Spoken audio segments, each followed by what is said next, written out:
Dear students, உங்க கிளாஸுக்கு புதுசா ஒரு லீடரை செலக்ட் பண்ண போறேன். கிளாஸ்லயே நம்ம தான் நல்லா படிப்போம், நம்மளத்தான் செலக்ட் பண்ணுவாரு. லாஸ்ட் பெஞ்ச் ராகுல் தான் இனிமேல் கிளாஸ் லீடர். இது ராகுலா?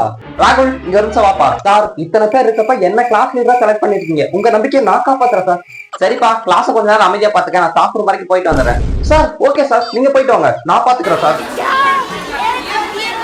டேய் கிளாஸ் டாப்பரு, என்னடா சத்தம் போட்டு இருக்க? டேய், நான் பேசலாம் இல்ல, படிச்சுட்டு தான் இருக்கேன். எது பண்ணாலும் சத்தம் போடாம அமைதியா பண்ணு. எனக்கு சத்தம் போட்டா சுத்தமா பிடிக்காது. மொத்தமா பேர் எழுதி சார் கிட்ட கொடுத்துருவேன். சோ ஓவரா பண்ணிட்டு இருக்கானே.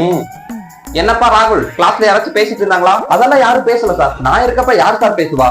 சார், இவனை போய் ஏன் சார் லீடரா செலக்ட் பண்ணீங்க? உங்களுக்கு வேற ஆளே கிடைக்கலையா? அதுவா, கிளாஸ்லயே அவன் ஒருத்தன் தான் அதிகமா பேசுவான். அவனையே லீடரா போட்டா கிளாஸே அமைதியா இருக்கும். அதுக்காக தான் போட்டேன். கேட்டுக்கிட்டேடா எதுக்காக செலக்ட் பண்ணிருக்காருன்னு சொல்லிட்டு. அட பாவி மனுஷா, என்ன இப்படி போய் அவமானப்படுத்துறியே.